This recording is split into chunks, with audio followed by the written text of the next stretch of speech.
All right, welcome everyone at NACE and NASEF. I am Claire LeBeau. I'm the Director of Communications at NASEF. And we have another, we call it a Facebook Live, but we're on all kinds of platforms. So I think we're going to have to stop calling it Facebook Live at this point with some of the great coaches and esports directors at some of the schools around the country. So let's go ahead and just jump in and start with introductions. James, you want to take it away? Sure. Hello, everyone. I'm Coach James Llewellyn at Kaiser University, Pembroke Pines. We're near Miami, Florida, about 10 minutes away. Been in the college esports space for about 2 years now, a little over 2 years. Throughout college, we didn't have esports competitions when I was in college from 2012 to about 2016 at my school.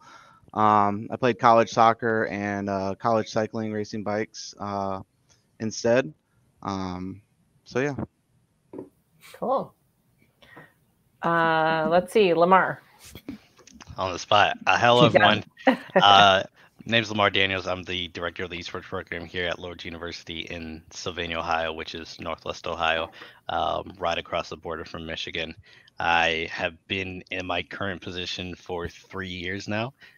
Though this will be the end of my third year, going on to my fourth. I also was a college athlete. I ran track and field, played volleyball, and then additionally was on an acrobatics program. So got a little bit of the traditional athletics experience as well. Cool. We have between the bike racing and acrobatics, like those are not your average everyday sports to be involved with. So Alex, pressure is on. What you did when you were in college. So I was also a former traditional sport athlete. My first 2 years, I went to Ohio Dominican University in Columbus, Ohio.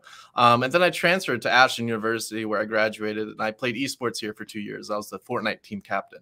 That was back when the program started in 2018. And then I started the head esports coach position just a year ago. So my first anniversary here. But yeah, I was also a former athlete playing soccer, track, cross country, and then going on into esports. So, okay, that's cool. So at least you had it in college, right? Because it sounds like the others didn't yet. The first year it started, one of the very first to get a Fortnite scholarship. So very cool. That's awesome. Very good. We like talk of scholarships when you're talking to high schoolers. That's for sure. The bigger scholarship than I got for soccer and track. So it was really awesome. Yeah. Wow, that is really cool. And so where are you now? What school are you at? Ashland University. I'm the head esports coach now. And that is in what state? Ohio, Northeast Ohio, or almost central. Yeah. Okay. We got a lot of East Coast going on. I'm from California, and I think we got to get the schools out here to step up a little bit. Yeah, good. So we were talking before we started and just kind of talking about some of the different committees you guys are on and the roles that you play within NACE itself. And it's interesting to me. So I thought maybe you could just share a little bit about the resources that NACE provides and how those might be helpful for kids as they're getting ready to go on to college. And I'm go for it. I'm just going to throw it out there. Go ahead. So I'm currently on the competition council for NACE, basically overseeing just the general competition structure of, what all of our different leagues and different titles looks like. It's pretty exciting job. Shout out to Adam Antor, who is the chair of our competition council. Then also JJ Myers, who works at the national office, and all the work that he does with us. So I mean, competition has always been at the heart of what I've liked to do. I've loved to be a competitor. That's why I love sports. That's why I loved esports as well when I first got into it.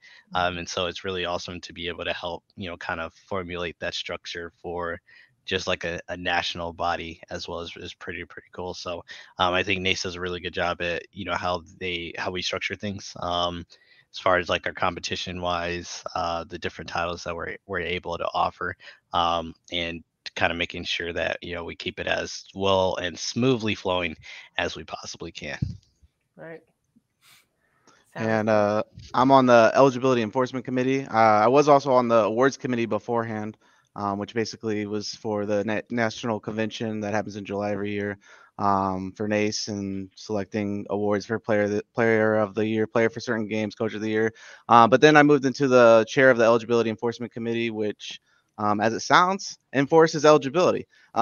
We look into usually the busy time of the years at the start of the semesters with schools filling out intent to compete forms with students and eligibility certificates, and answering different eligibility inquiries and making sure schools follow and abide by the NACE bylaws. Yeah, I'm also on the Eligibility Enforcement Committee, and I'd say the most important part of that is that all the students have to be full-time, with 12 credits, maintaining a 2.0 GPA and things like that. Mm-hmm. Yeah, that's important. I know we have in NASEF, we also have requirements for students who are going to compete as far as GPA and school attendance and that kind of thing. And I think that's a motivator for a lot of kids who, like maybe they haven't found their place yet in school. We have so many students tell us, like, when they found the esports team or club on their high school campus, they're like, I found my people. And then they, you just kind of step everything up, right? You go to class more, you participate more, you want to get better grades so that you're eligible to compete and all of that. I think those standards are super important. So it's good to hear that NACE is doing the exact same thing. So we have a super easy topic to cover today, something that I'm sure we all excel at, and that is balance, right? The balance. If you're a student and you're trying to balance your school, your, possibly a job, your esports, you're just being a human being, right? being a person and having friends and maybe doing other sports. So that's the lightweight topic today, is balance. And so I guess I'll just start from the really high level. Like, what kind of general advice do you have for students if they're trying to figure out how to balance all those things or how to juggle all those things? I guess I'll go first. I guess prioritizing key factors within your life and school and esports. First things first, school is important. You can't play on the esports team if you're not doing your homework, if your GPA is below the requirement. So prioritizing school first and making the time for that. I'm sure all coaches will understand, be like, hey, I got this big test coming up. I don't know if I can make practice tonight. Stuff like that. Also, one of the things I always did, and I know a lot of people do, is routine. Having a routine day to day can really help with your time management and balancing everything, especially with esports. Can be very demanding at times.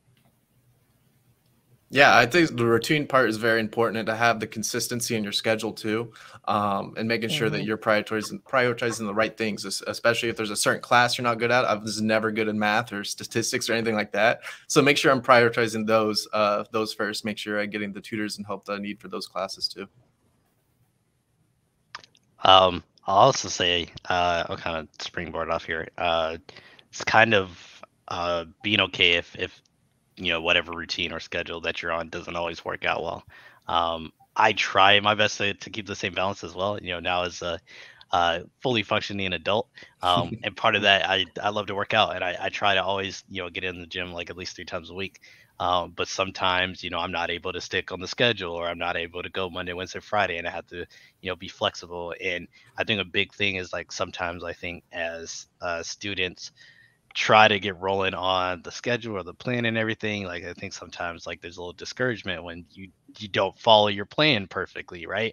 But as a college athlete, like, you're always gonna have to be flexible. That's when you play, that's in your game, that's outside of it. Obviously we're in esports, so there's a lot of flexibility that needs to happen with that. And so make sure you're not just having that whenever you compete, but be okay with the fact that it might not always go smoothly, but you're going to be able to get back on track.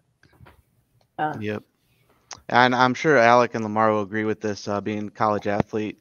There's a lot of sacrifices that you have to make, whether that's, hanging out with friends or you have to miss practice because you need to study for this test because statistics is hard. I agree with him. But yeah, sacrificing, there's a lot of sacrifices to be made being a college athlete.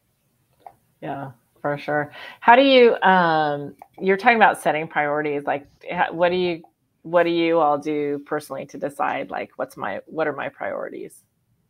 Whenever I was a student, prioritized classes first above all else, and then responsibilities within the team, whether that's practice, games, things like that, and then try to say like your free time and your time with friends will probably come third after everything. Trying to make time for it is going to be great, but those are part of the sacrifices that James was talking about, where if your friends are traveling over the weekend but you have a match or two, you might not be able to go, and those are just some of the things we got to do. Yep, that usually happened around this time of the year for me, for like spring break and everything. Then we had soccer games, cycling races happening, and no, I can't go to that because I have sport. How does it feel to you to do that, to say like, oh, I'm gonna pass on this thing because I set this priority? Is that easy all the time? I think it comes easier the more that it happens, and then it just comes naturally, and maybe you don't even see it as a sacrifice anymore because you just love what you do. Yeah, and when you do have the time to hang out with friends or do the things that you've been missing on, it's going to feel so much better once after you've accomplished, doing well in classes, doing well with esports, whatever else. It's going to feel a lot better. Right. Yeah, I think definitely, and especially usually a lot of your closest friends are people on your team. So you're not always like isolated when there are those tough decisions that you have to make, because a lot of times there are other people that are with you that are kind of in the same boat, and so it makes things a little bit easier sometimes. Right. Yeah, that's the great thing about sports, esports, is your main friend group usually comes from what you're already doing, so a lot to relate on and compare to. Right. Yeah, and you can support each other through it. That's something that's important to look at too, is like if your friend group is supportive of the sacrifice you're making, or maybe if they're pulling you down, you might just want to say like, hey, there's a reason I'm doing this. This is important to me. And I think, for the most part, people will respect that. But I know I've had a few times when I have to kind of call out, like, this is why I'm doing what I'm doing. And then the people around me be like, okay, I see. I'm with you on that. So I'm sorry, I can't remember, one of you mentioned, like, if you're having a hard time in a class, you would maybe like be working with a tutor so that you could get your grades up, because that's a priority. What kind of resources do you think are out there, both in high school and in college, to help with this balance and with success overall? Yeah, at Ashland specifically, we have free tutoring and drop-in tutoring for almost any subject. And then we also have a writing center for the more English classes or essay-based classes. Those are probably your go-to spots for class-specific help. And then your professors are always there as well. Our class sizes are relatively small, kind of like high school-like class sizes, 30, 40 at max. So you get to know your professors really well on a personal level. And you can ask them questions if you need help on a certain subject or a certain part of a class and anything like that. They're great help as well. And then you also have your coaches or teammates. If you have any of them in class, your coaches, you can always ask for advice and things like that. Who should I contact for help? You have plenty of resources available around you. Yep. And I like the backpack off what he said about the small class sizes. Plugging in small schools, great. You really get to know your professor. I went to a large school, then I went to a small school, and getting to know your professors is very important. Don't be scared of your professors. Your professors want you to succeed. They will work with you. If you're having struggles, or you're gonna have a struggle, just talk to them and they will work with you. You can remake assignments most of the time because they want you to succeed.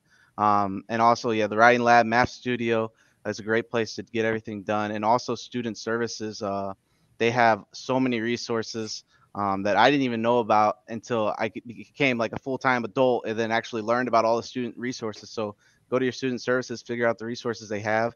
There's even more resources that'll make you more successful in the future, like career opportunities. There's a lot in each school. So. Yeah. And additionally, at Lord's, where you also have the same things to kind of help support. At this point, and for any student that is listening, just about every university has some type of academic success center, academic help center to really, kind of help you out. I know one thing is that we've started to see at Lord's, and I know at a number of universities across the country, is, focus on helping out on the mental health side as well. And if your school has mental health resources, definitely don't be shy to use those as well. undergrad, but once I got to grad school, and grad school was a big transition for me. We talked about small school, the big, so I went to really, really small college and then transitioned to this enormous public university for graduate school. And, you know, it was a culture shock to me, and something that was hard for me to deal with just the transition from, you know, not being in a tight knit community anymore. But the mental health services that they had on campus really, really helped me out to be able to get through that. So sometimes that's, you know, what is needed when it is hard to get through a class. Like sometimes it's not just the class you're struggling with, and it's more on top of that. And so making sure that you're in tune with that is really, really important. Yeah, I'm glad you brought that up. I think for a lot of people too, the transitions during COVID from like in person to online to hybrid to, you know, like now we're in class, now we're not. That's it, like that kind of topsy-turvy, turbulent environment is hard, and it's great that those resources are available. So yeah, good advice to take advantage of those. Something that I realized that we skipped over at the beginning that I would love to hear from all of you is what titles you play in your programs at your schools. I know students are going to be interested in that. And then also if you offer scholarships. So let's do a quick round robin on that one. Let's see, Alec, you want to go first? Sure. Yeah. So Ashland University, we currently have 5 varsity titles. We have Super Smash Bros, Overwatch, Fortnite, CS:GO, and shoot, what's the other one? I'm trying to think. Overwatch, CS:GO, Fortnite, Super Smash Bros, and Hearthstone. Can't forget about Hearthstone. And then we're also adding Rocket League and Call of Duty next year as well. So we'll have 7 varsity titles, and we do offer scholarships as well. What kind of scholarships? Partial for now. Okay, awesome. And is that across all the titles? Yeah, so we have 42 students total, and I would say I think 30 or so are on scholarship. Okay, oh, that's great. That's good.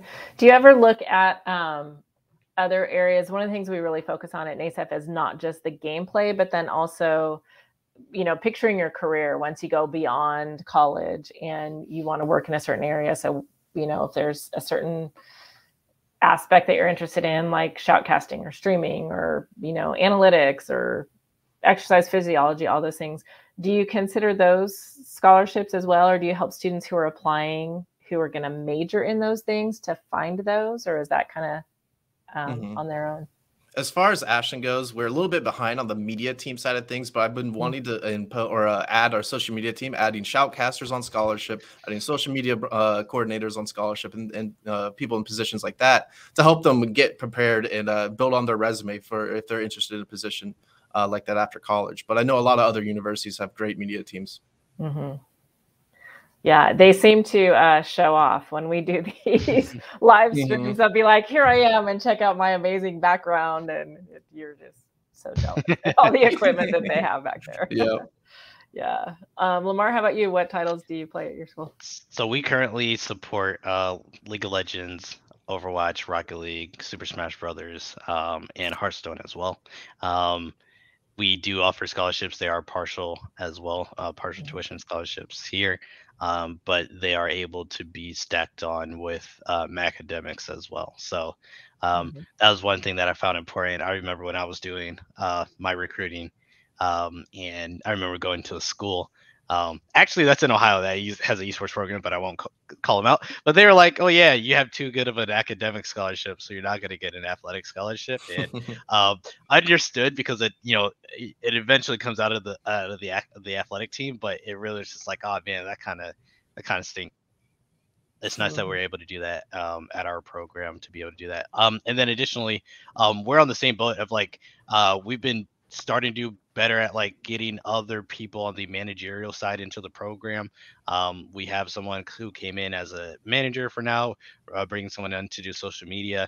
Also allow that to be the current students on the team, especially those who want to do that as a career of like, hey, here's a great opportunity for you to get that experience, build a portfolio so that once you graduate, you're able to show an employer like, hey, I've done all this stuff. The one unique thing that always happens with us so far is that people who get brought in for those opportunities, a lot of times they end up wanting to compete anyway. So it just happens like that, which I think is really, really awesome.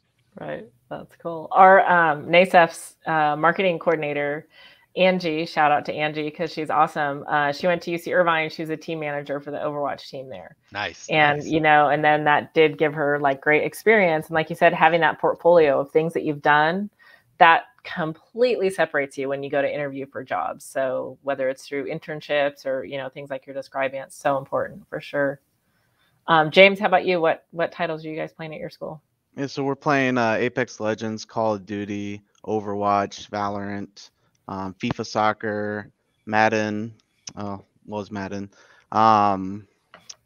Super Smash Brothers, and there's probably another one I'm not thinking of. But we're going to be adding League of Legends and Rocket League, and we did have a Rainbow Six team, but we had 3 members graduate off of it last year, so now we didn't have one for this year.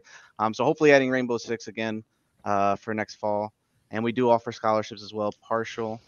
And with the whole team manager, graphic design, we do have one student who was on one of our Apex Legends teams, and he's actually back on Valorant right now. But he had to take a little break off of the esports because of work. But he was helping us. He kept the scholarship by helping make our game day flyers, result flyers, all of our social media flyers. He's really good at it. He's in the graphic design major as well, so it really helped his portfolios for classes.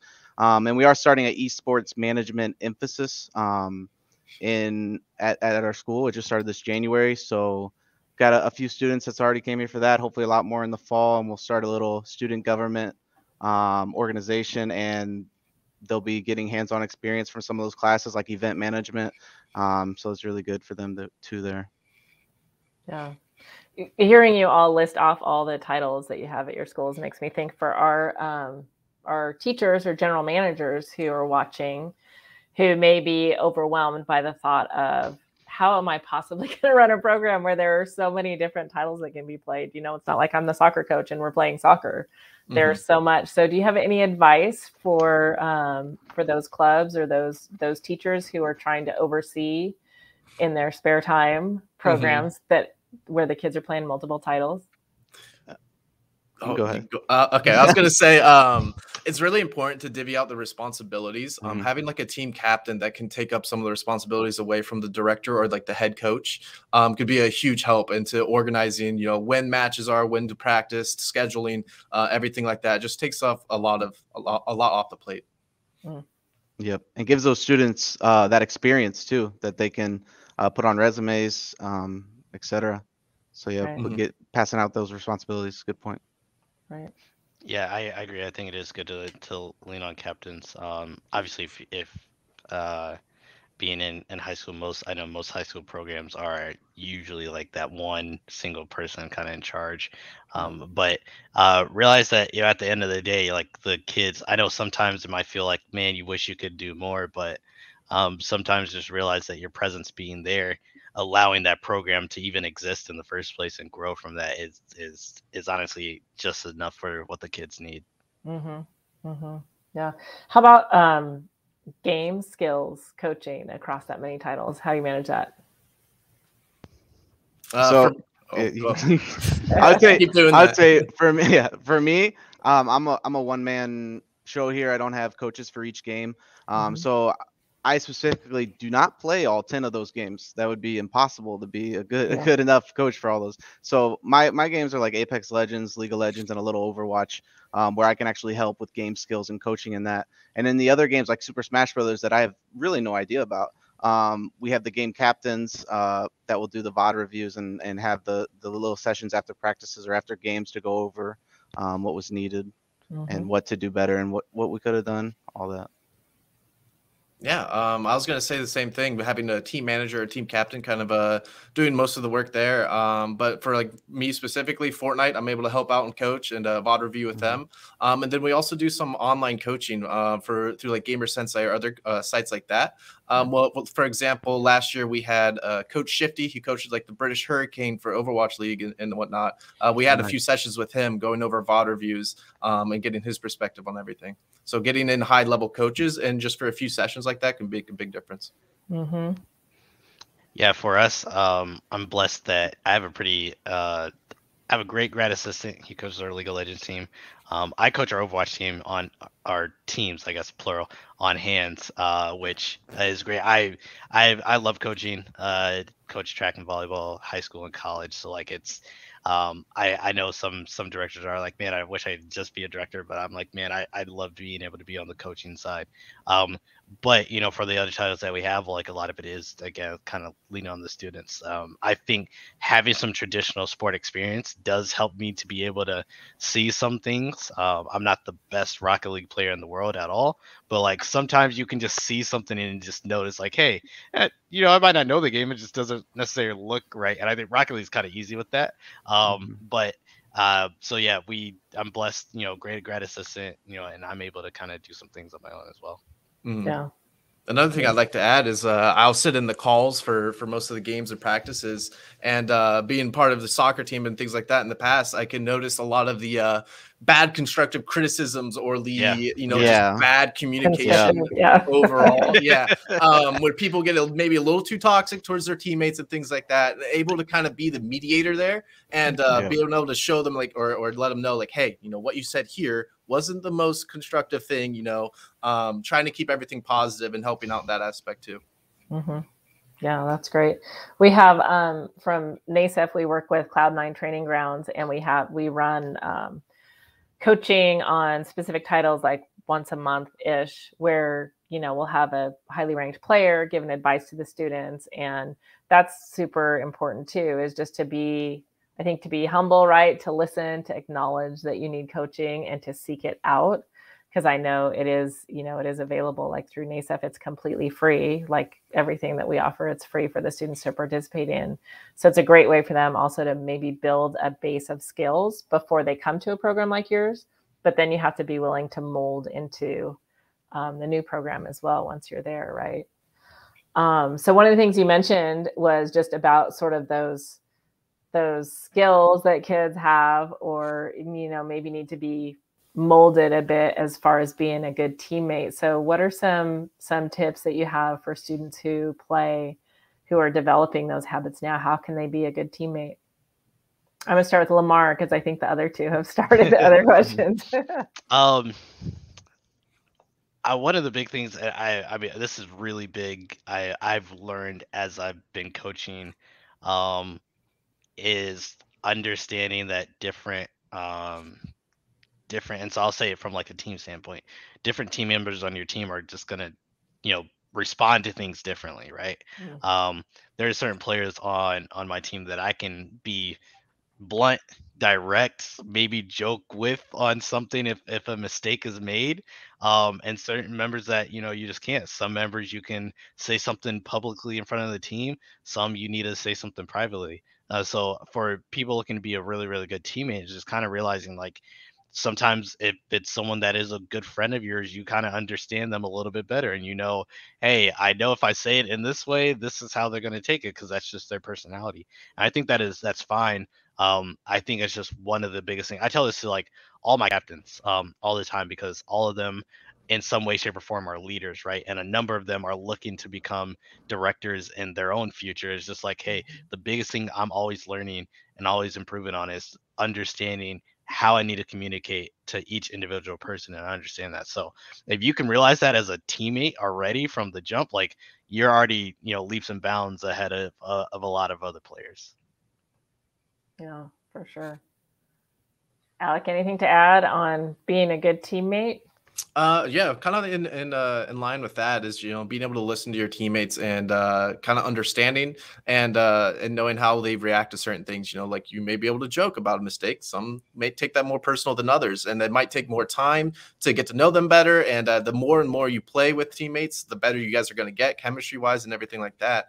So through consistency and just good communication and understanding as well. And back to what I said earlier about constructive criticism, you know, it's a very thin line between, you know, saying something too mean versus something that's actually positive and constructive. You know, after a teammate makes a mistake, it's very important the way you say it.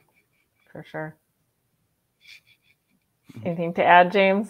Yeah, so we probably hear this all the time, but like selflessness, there's no I in team, and you have to communicate with your teammates, check in on them. Just don't talk to them during practice time. See how they're doing on the weekend. If they're good with their grade, if not, if they're good with their grades, see how they're doing. Anything wrong, it's checking in on your teammates. Holding each other accountable as well, for certain things like missing practice or not missing. But yeah. That's great. How can, if students are thinking about competing, like what advice do you have for them so that they can perform at their best when they're competing? All right, James, take it. I would say you have to be prepared. I mean, that's part of the routine. Like I know some people have like superstitions before games, rituals, but to be prepared, is keep that same routine. Get on an hour and a half earlier, 2 hours before the game starts. Maybe not grind that whole time and like ranked or something, but just get it going, get it flowing, get your brain moving in the game. Talk to your teammates, make sure they're all there. Accountability. Yeah. Yeah. I'm a piggyback. I like the routine thing. That's something that's big in track. So I at Lord's work and coach our sprinters and hurdlers here. Nice. And whenever you get into the blocks, right, we say the same thing, do the same routine every single time. And it's the same thing. I think with esports, it's really good to have that same pattern every single time you go in. And then I think the big thing is like I said it before, being flexible. I think esports kind of more than most, there's so many times where you have to be able to be flexible, be able to be someone who can adjust to what the other team's doing. It's obviously a lot, not as much as physical, but I think the mental is so strong in a lot of esports, especially, and some of it like is really really high in some, and so you just have to kind of understand that. I preach that to my team all the time of like, I like to think about like in the mentality like of other players, right? And say like, hey, if someone does something on one round, they're probably going to continue to do the same thing, right? And so like being able to witness patterns, and like I think that's really really how you're able to grow. And so that flexibility really helps you to be able to be like, hey, like, and learning to be flexible, it helps you from tilting because you're already like, hey, I've seen this before, or I dealt with this before, or I know I came into this match knowing that I'm gonna have to change something up, or I'm gonna have to change how I play here or there. That really helps. I'd say you're back on the like routine and like the schedule there, making sure you're doing the things that work for you. I had like the same warm-up routine if it was for track or if it was for esports or whatever else. I had like the same little routine that helped me feel better and more confident and ready for the game. And then also making sure you're getting plenty of sleep and eating well before, making sure you're not having anything, too much or too less, before a competition. I used to have a problem with track where I wouldn't eat enough before play or before running, but making sure you're, doing the right things beforehand, getting yourself prepared as much as possible. Yeah, we have a tool that we developed at NASEF, and I dropped it in the chat earlier, but we call it the Gamers Check-In, and it's an acronym. G is for growth. And so am I doing the things that I need to do to keep growing and improving? A is activity. Am I doing physical activity and not just, sitting and grinding and damaging your body for the long haul? M is taking care of your mind. Are you resting? Are you relaxing? Are you sleeping enough to let your brain work the way that it should? E gets me every time is my physical environment a good place for gameplay or learning? And I always look around at my desk like it's pretty good, but I could make some improvement in my environment.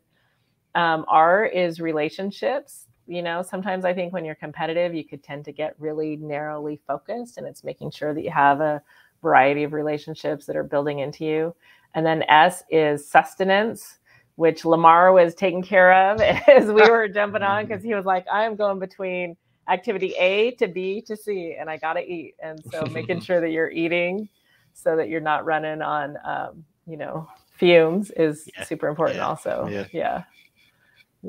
I think the first in the middle, those middle acronyms are two of them are pretty, I would say kind of the hardest parts, is the activity outside esports, exercising, going outside, having fun, riding bikes, hitting the tennis ball off the baseball bat with your friends, playing home run derby or something, going outside, and sleep.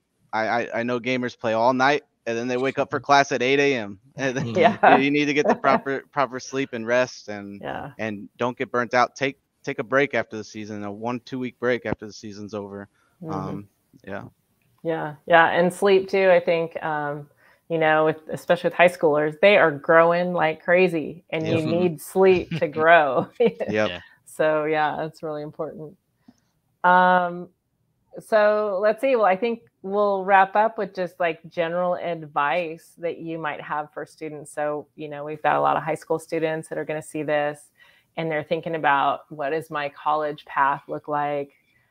Hopefully they're thinking all the way through to, what does my career path look like after that, to make sure they're making good choices for the schools that they go to. But I'd love to just have each of you give some advice to students as far as how can they be well prepared for college? What kinds of things should they be doing when they're in high school? What are you looking for when you're recruiting, that kind of thing? So let's see, Alec, you want to this one first? One of my biggest pieces of advice for any incoming collegiate esports players is that you're gonna have a lot more time. And one issue that I've noticed in players is that they may play their game a little too much, and like grinding, practicing more than they should, more than taking time on classes and things like that. And they'll end up struggling in the classroom, not getting enough sleep, getting burnt out on the game that they play too. After a year or two of keeping up this high, schedule or maintenance, playing this game a lot, you might end up getting tired of it and you playing too much. So moderation is great. Balancing things out, making sure you're still doing great in classes, getting those situated, then working on your game, and then whatever else. Yeah. Perfect. Moderation. That's the topic of the day. Yeah, for sure. James, how about you? Advice for high schoolers thinking about college and college esports? Yeah, so I would say something I see a lot is social media. Make sure you're professional on social media, professional during the game. I know there's a lot of toxicity in the esports, and as college, it could, in that as eligibility, and I know competition council deals with it too. Being toxic can ruin some games and get some losses on your record. But yeah, work on your social media. Don't be posting random stuff that could get you in trouble. And just keep everything professional. Don't be scared to reach out to more than one college. Look at your options. Get your packages, your financial aid offers, and make the choice. Don't be scared to talk to coaches, because we're all pretty friendly and we'll talk to you. And I think mine is, I'll say, especially for those of you wrapping up high school, and then going into your first year, enjoy where you're at. Like, I know a lot of people are like, oh man, I can't wait to leave high school, go to college. I promise you, for the most part, like, there are going to be at least some memories that you're like, man, those are some great times back in high school. And the same thing in college. One of the coolest things that I see on YouTube is like college athletes like doing vlogs of like their season, right? Their travel, their times with their friends, the matches or games that they have. It doesn't necessarily have to be something like that, but make sure you're kind of enjoying the experience, not just the games and the wins, but just the time that you have with those teammates, right? Because especially those of you going out into college and being like esports players, you're some of the first players, right? And some of you who are playing in high school are some of the first high school players, like first high school players that are now some of the first kids that go from high school into college doing this. Like, enjoy the time, enjoy the experience. Make sure that you kind of get a full holistic approach and enjoyment of what you're doing. It's definitely more than wins and losses, and hopefully you get to a point where you're able to look back and be like, hey, those 4 or 5 took me 5. Those 4 or 5 years of my life were very, very good, and you loved the time and experience that you had. Yeah, that's awesome. Okay, I said that I was going to wrap up with that question, but you made me think of another one, Lamar. And that is like, when you're in high school, it's so overwhelming to choose what school you're going to go to. What do you think are important factors to consider when you're looking at a college? I'd say definitely. A lot of people say obviously it's going to be like your team if you get along with the teammates. Honestly, I think one that's kind of underrated is location.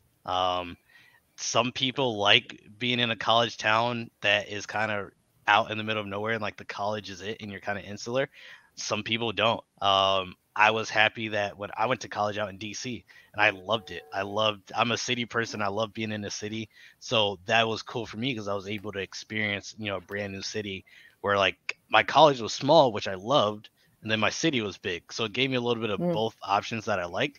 Whereas like I was exploring like so many new neighborhoods in the DC area, so many new things to explore, new foods to try. So like, yeah, I think location is kind of important. You know, do you want to be far from home? Do you want to be kind of close to home? That's something that I think sometimes gets a little underrated when it comes to people's choice. Yeah, that's great insight. James, any advice on what to consider when you're thinking about what college to go to? Yeah, so when I was in high school looking at schools for soccer, I had multiple offers. I didn't know what to do, so I would go to the colleges, practice with the team, get the team atmosphere, get to know the team, and that kind of guided me through the way of picking where I wanted to go. But I actually ended up transferring 3 different schools. So, so yeah. You know what? There's a point there though too, which is like sometimes I feel like that decision is so huge. And then if you made a mistake, like you made a mistake, and of course you have to talk with your family and make sure it makes sense financially and all of that. Yeah. But you know, if it's possible, if you feel like you're in the wrong place and you want to go somewhere else, then I mean, I did the same thing. I moved between my freshman and sophomore years. I changed schools. Yeah. Yep. 3 different schools, 3 different majors. Wow. Alec, how about you? Yeah, so kind of the same thing there on the location part. My first 2 years were in Columbus, Ohio, and then my last 2 years in Ashland, Ohio, which is more rural. So there's a lot less, food options and things like that. So location is a big part. But yeah, back to the transferring part. If you're not enjoying where you're at, or if there's another better situation elsewhere, if you think there is, you can always transfer. And for me, I think all my credits transferred over as well. But for the most part, it's really accessible that way too. Yeah, that is a good point to look at how much of what you've done is going to transfer and how it transfers. I think I went from, I can't remember now, I went from quarters to semesters. And so the units didn't transfer quite right. And so I had to end up making up a few classes just with whatever to fill in the missing units. But it's all good. It all works out in the end. So, but yeah, there's so many schools out there. You guys will definitely find something that works for you. Yeah. For sure. Well, thank you all so much for your time today and sharing your insights. And I think one of the things that is a great takeaway for me from this that you mentioned was, these coaches, these programs in colleges, they're so open. I'm so impressed with all 3 of you and all the other coaches that I've talked to from NACE who, really care about the students and really want to see them thrive. And so I would encourage high schoolers that if you're at that point where you're thinking about it, definitely reach out and, talk to the program directors or the coaches at the schools that you're interested in and, pursue well, get your questions answered so that you make a good decision. Don't leave anything hanging out there like, well, I wonder if. Go ahead and get those answered. So again, thank you for your time and the input that you've given to the students today. And good luck. Have fun. All right. Thank you so much for having us. Yeah. Thank you.